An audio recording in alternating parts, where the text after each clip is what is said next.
Oil pulling அது எப்படி பண்ணுறது? காலை எழுந்ததும் எதுவும் சாப்பிடாமல் இதயம் வளத்தை வாயில ஊத்தி நல்லா கொப்பளிக்கணும், அப்புறம் அதை துப்பிடணும். இதுதான் ஆயில் புல்லிங்.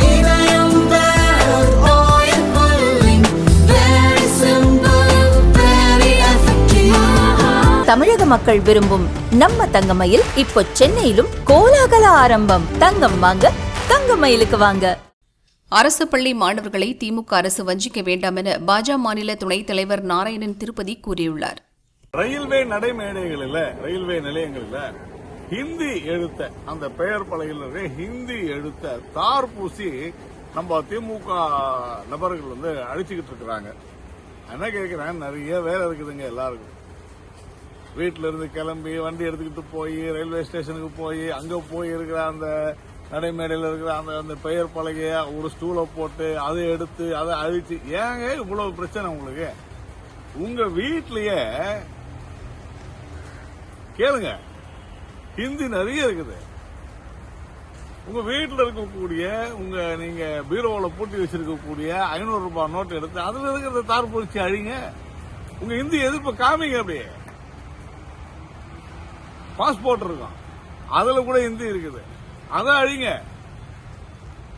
ஏன் நீங்க இதுக்காக இவ்வளவு கஷ்டப்படுறீங்க? சிரமப்பட்டு அங்க போய் இவ்வளவு பெரிய ஒரு ஷோ காமிச்சு நீங்க மீடியா அங்க வரும்ன்றது இல்ல. நீங்களே அழகா உங்க வீட்டுல சொல்லி, உங்க வீட்டுல இருக்கிற பசங்களையோ யாரையாவது சொல்லி போட்டோ எடுக்க சொல்லி அதை ஒரு வீடியோ எடுக்க சொல்லி அதை போட்டு விடுங்க. திமுக காரங்க அத்தனை பேரும் உண்மையிலேயே நீங்க இந்த இந்தி திணிப்பு அப்படின்னு சொல்லி பெருசா பேசுறீங்கல்ல, அதற்கு நீங்கள் உங்கள் கட்சிக்கு உங்கள் முதலமைச்சருக்கு ஆதரவாக இருப்பதாக இருந்தால் இதையெல்லாம் வீட்டில் இருக்கிற செய்யுங்க. பாஸ்போர்ட்ல இருக்கிற ஹிந்தி எடுத்து அழிங்க, ரூபாய் நோட்ல இருக்கிற ஹிந்தி எடுத்து அழிக்க பாருங்க. ஏன் அதெல்லாம் செய்ய மாட்டேங்கிறீங்க? ஓ, அது ஏன்னு உங்களுக்கே தெரியும். நீங்க செஞ்சு பாருங்க, உங்க வீட்டில் என்ன நடக்கும்னு உங்களுக்கு தெரியும். முதலமைச்சர் சொல்றாரு, வரி கட்டாமல் இருந்து ஒரு நொடி போதும்ன்றாரு.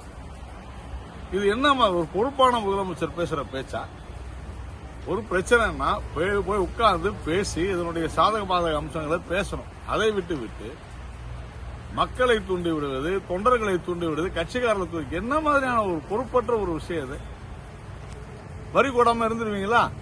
சரி, நீங்க வரி கொடுக்க மாட்டேன்னு சொல்றீங்க, அது உடனே எதிர்வினையா மத்திய அரசு எதையாவது சொல்லுவாங்க. நான் என்ன கேட்கிறேன், 100 நாள் வேலைவாய்ப்பு திட்டம் மத்திய அரசினுடைய திட்டம். அப்புறமா அவங்க நீங்க வரி கொடுக்காதனால நாங்க 100 நாள் வேலைவாய்ப்பு திட்டம் தமிழ்நாட்டுக்கு கொடுக்க மாட்டோம்னு சொன்னா என்ன செய்வீங்க? வேலை வாய்ப்புக்கு என்ன பண்ணும்? ஏற்கனவே இங்க தொழில் வளர்ச்சின்றது அவர் பயங்கரமா பிரம்மாண்டமா இருக்குது, பார்த்துட்டு தான் இருக்கிறோம் 4 வருஷமா. என்ன செய்வீங்க? அரிசி மத்திய அரசு தான் இலவசமா கொடுக்குது, ரேஷன்ல கொடுக்குற அரிசி. இன்னைக்கு பாருங்க, 22,000 கோடி விவசாயிகள் கௌரவ நிதி, அதுல தமிழ்நாட்டுக்கு ஒரு 40 லட்சம் பேருக்கு வரும். அப்புறமா அதை நாங்க கொடுக்க மாட்டோம் அவங்க சொன்னா, இதெல்லாம் அவசியமா? இதெல்லாம் தேவையா? ஒரு பொறுப்பான நடந்து கொள்ளக்கூடாதா? முதலமைச்சர் அவர்களே, மொழி என்பது உணர்வுபூர்வமானது, உணர்ச்சி பூர்வமானது, ஏற்றுக்கொள்கிறோம். அதுல மாற்று கருத்தே கிடையாது. ஆனால் நீங்கள் நடத்தும் பள்ளிகளில் ஹிந்தி இருக்கலாம், அரசு பள்ளிகளில் இன்னொரு மொழி இருக்கக்கூடாதுன்னு சொல்றது எந்த விதத்துல நியாயம்? இதுதான் நம்ம கேட்கிறோம்.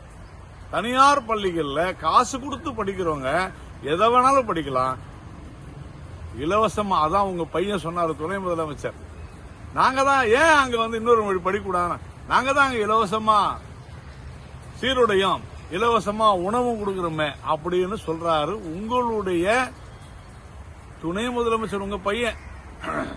அப்பனா எந்த அளவிற்கு உங்களுக்கு அரசு பள்ளி மாணவர்கள் இலக்காரமாக போய்விட்டார்கள் என்பதை நம்மால புரிந்து கொள்ள முடிகிறது.